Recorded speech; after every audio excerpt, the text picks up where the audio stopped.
नमस्कार दोस्तों, जय श्री राधे, जय श्री कृष्णा। बोलिए विष्णु भगवान की जय। वैशाख मास महात्म अध्याय 1। वैशाख का ये पवित्र महीना पापों का नाश करने वाला तथा महापुण्य देने वाला महीना है। चैत्र मास की पूर्णिमा से वैशाख मास की पूर्णिमा तक पवित्र नदियों में स्नान करने से हमारे कई जन्मों के पापों से हमें मुक्ति मिलती है, हमारे पापों का अंत हो जाता है। पुराणों में वैशाख मास के स्नान को भगवान श्री हरि विष्णु को पाने का सबसे सरल और सुगम रास्ता बताया गया है। वैशाख मास के महात्म्य का वर्णन पद्म पुराण और स्कंद पुराण में मिलता है। वैशाख महात्म्य सूर्य महाराज ने सभी ऋषियों को सुनाया था। सबसे पहले ये महात्म्य भगवान विष्णु ने माँ लक्ष्मी को सुनाया, जिसे ब्रह्मा जी ने भी सुना। बाद में ब्रह्मा जी ने अपने पुत्र नारद को ये सुनाया था। यही महात्म्य नारद जी ने राजा अम्बरीश को सुनाया था। नारद जी के द्वारा सुनाया गया परम महात्म्य हम आपको सुनाते हैं। इस महात्म्य को सुनने मात्र से भगवान विष्णु की कृपा प्राप्त होती है, भगवान कृष्ण की भक्ति मिलती है। इसलिए प्रेम से, भाव से, मन से इस महात्म्य को रोज सुनेंगे। आइए वैशाख मास का महात्म्य का अध्याय प्रारंभ करने से पहले भगवान विष्णु का मंगलचरण करेंगे। कृष्णाय वासुदेवाय हरे परमात्मने प्रणतः क्लेशनाशाय गोविंदाय नमो नमः। बोलिए भगवान विष्णु हरि की जय। आइए महात्म्य का पहला अध्याय प्रारंभ करते हैं। सूत जी कहते हैं, महात्मा नारद के वचन सुनकर राजर्षि अम्बरीश ने विस्मित होकर के कहा, हे महामुने, आप मार्गशीर्ष, अगहन आदि पवित्र महीनों को छोड़कर वैशाख मास की इतनी प्रशंसा क्यों करते हैं? उसी को सब मासों में श्रेष्ठ क्यों बतलाते हैं? यदि माधव मास सबसे श्रेष्ठ और भगवान लक्ष्मीपति को अति प्रिय है, तो इस स्नान करने की क्या विधि है? वैशाख मास में किस वस्तु का दान, कौन सी तपस्या तथा किस देवता का पूजन करना चाहिए? कृपा निधि, उस समय किए जाने वाले पुण्य कर्मों का आप मुझे उपदेश कीजिए। सद्गुरुदेव के मुख से उपदेश की प्राप्ति दुर्लभ होती है। उत्तम देश और काल का भी इतना ही बड़ा कठिन महत्व होता है। राज प्राप्ति आदि दूसरे कोई भी भाव हमारे हृदय को इतनी शीतलता प्रदान नहीं करते जितने कि आपकी यह समानता।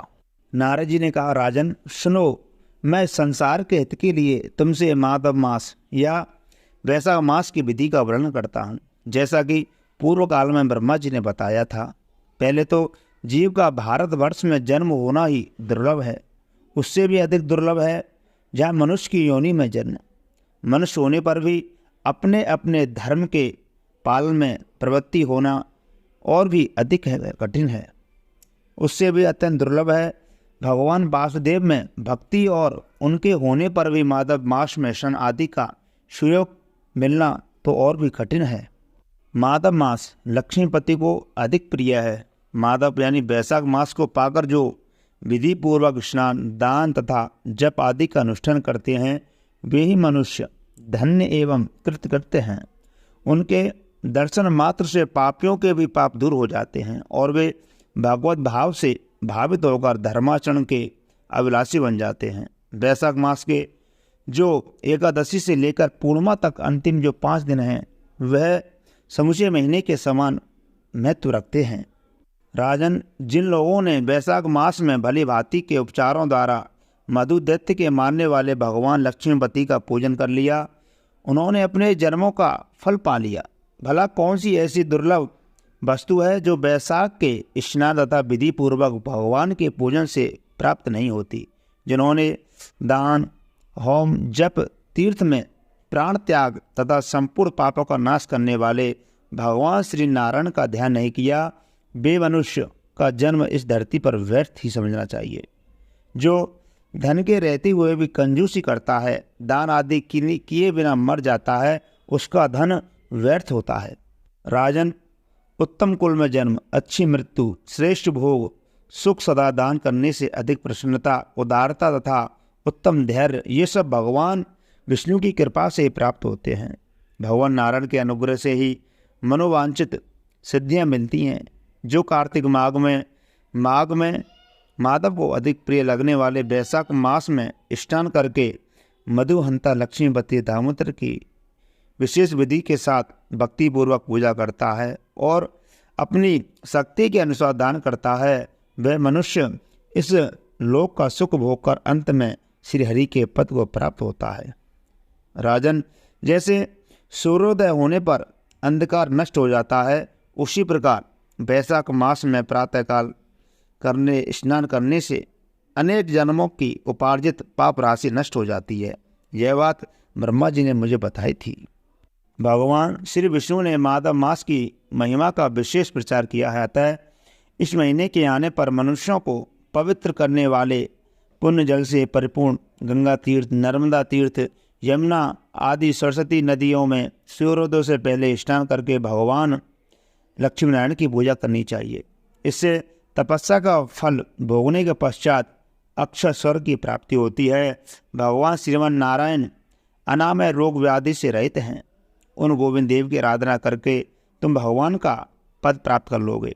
राजन, देवादिदेव लक्ष्मीपति पापों का नाश करने वाले हैं। उन्हें नमस्कार करके चैत्र की पूर्णिमा को इस व्रत का प्रारंभ करना चाहिए। व्रत लेने वाला पुरुष यम नियमों का पालन करे, शक्ति के अनुसार कुछ दान दे, अवश्यान भोजन करे, भूमि पर सोए, ब्रह्मचर्य व्रत में दृढ़तापूर्वक स्थित रहे तथा हृदय में भगवान श्रीमान नारायण का ध्यान करते हुए आदि तपस्याओं के द्वारा शरीर को सुखाए। इस प्रकार नियम से रहकर जब वैशाख की पूर्णिमा आए उस दिन मधु तथा तिल आदि का दान करे। श्रेष्ठ ब्राह्मणों को भक्तिपूर्वक भोजन कराए, उन्हें दक्षिणा सहित धेनु दान दें तथा वैशाख मास के स्नान करने में जो व्रत में कुछ त्रुटि हुई हों उनकी पूर्णता के लिए ब्राह्मणों से प्रार्थना करें। राजन, जिस प्रकार लक्ष्मी जी जगदीश्वर माधव की प्रिया हैं, उसी प्रकार माधव मास भी मधुसूदन को अधिक प्रिय है। जिस तरह नियमों के पालन पूर्वक 12 वर्षों तक वैशाख स्नान करके अंत में मधुसूदन की प्रसन्नता के लिए अपनी शक्ति के अनुसार व्रत का उद्यापन करे। अमरीश, पूर्व काल में ब्रह्मा जी के मुख से मैंने जो सुना था वैसा वैशाख मास का मातम मैंने तुम्हें बता दिया। राजा अम्बरीश ने पूछा, मुनि, स्नान में परिश्रम तो बहुत थोड़ा है, फिर भी उससे अत्यंत दुर्लभ फल की प्राप्ति होती है। मुझे इस पर विश्वास क्यों नहीं होता? मुझे मोह क्यों हो रहा है? नारद जी ने कहा, राजन, तुम्हारा संदेह ठीक है। थोड़े से परिश्रम के द्वारा महान फल की प्राप्ति असंभव सी बात है, तथापि इस पर विश्वास करो, क्योंकि यह ब्रह्मा जी की बताई हुई बात है। धर्म की यदि सूक्ष्म होती है उसे समझने में बड़े बड़े पुरुषों को भी कठिनाई होती है। श्री हरि की शक्ति अचिंत है, उनकी कीर्ति में विद्वानों को भी मोह हो जाता है। विश्वामित्र आदि क्षत्रिय थे, किंतु धर्म का अधिक अनुष्ठान करने के कारण वे ब्राह्मणत्व को प्राप्त हो गए। अंततः धर्म की यदि अत्यंत सूक्ष्म है।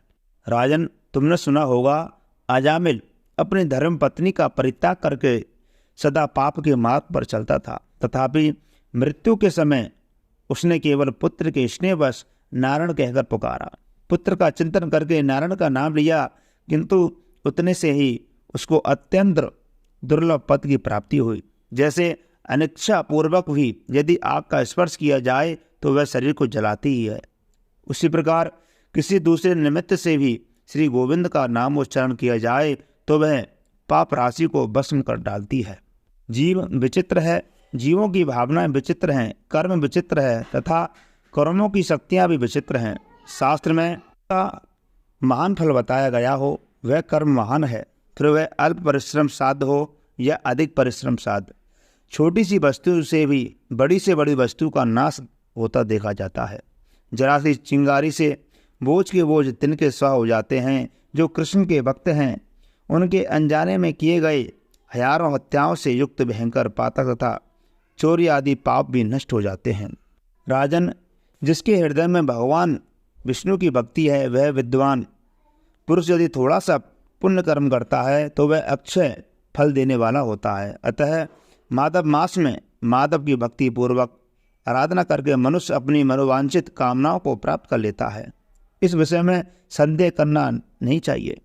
शास्त्रोक्त विधि से किया जाने वाला छोटे से छोटा कर्म क्यों ना हो, उसके द्वारा बड़े से बड़े पाप भी क्षय हो जाते हैं तथा उत्तम कर्म की वृद्धि प्राप्त होने लगती है। राजन, भाव और भक्ति दोनों की अधिकता से फल में अधिकता होती है। धर्म की अति सूक्ष्म है, कई प्रकार से जानी जाती है। राजन, जो भाव से हीन है, उनके हृदय में उत्तम भाव एवं भगवान की भक्ति नहीं है, वह अच्छे देश तथा काल में जाकर कर जीवन भर पवित्र गंगा जल से नहाता और दान देता रहे तो भी शुद्ध नहीं हो सकता, ऐसा मेरा विचार है। अतः अपने हृदय कमल में शुद्ध भाव की स्थापना करके वैशाख मास में प्रातःकाल स्नान करने वाला जो विशुद्ध चित्त पुरुष भगवान की भक्ति पूर्वक पूजा करता है, उसके पुण्य का वर्णन करने की शक्ति मुझ में नहीं है। अतः हे राजन, तुम वैशाख मास के फल के विषय में विश्वास करो। छोटा सा शुभ कर्म भी सैकड़ों महाकर्मों का नाश करने वाला होता है। जैसे श्री हरि नाम के भय से राशि राशि पाप नष्ट हो जाते हैं, उसी प्रकार सूर्य के मेष राशि पर स्थित होने के समय प्रातःकाल स्नान करने से तथा तीर्थ में भगवान की स्तुति करने से समस्त पापों का नाश हो जाता है।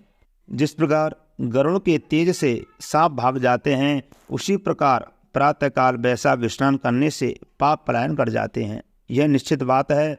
जो मनुष्य मेष राशि के सूर्य में गंगा या नर्मदा के जल में नहाकर 1, 2 या 3 समय भक्ति भाव के साथ पाप प्रशमन नामक स्तोत्र का पाठ करता है, वह सब पापों से मुक्त होकर के परम पद को प्राप्त होता है। अमरीश, इस प्रकार मैंने थोड़े में यह वैशाख स्नान का सारा महात्म्य सुना दिया। अब और क्या सुनना चाहते हो? ऐसा भगवान के नाम का स्मरण करते रहना चाहिए। चलते फिरते खाते पीते हमेशा भगवान का नाम का स्मरण करें। कलयुग केवल नाम धारा, सुमिर सुवर नर उतर ही पारा। कलयुग में भगवान नाम का स्मरण करते रहना चाहिए। हरे कृष्णा कृष्णा कृष्णा हरे हरे, हरे राम राम राम हरे हरे। तो दोस्तों, वीडियो आपको अच्छी लगी हो तो वीडियो को लाइक करें। कमेंट बॉक्स में जय श्रीमन्नारायण अवश्य लिखें। जय श्री राधे।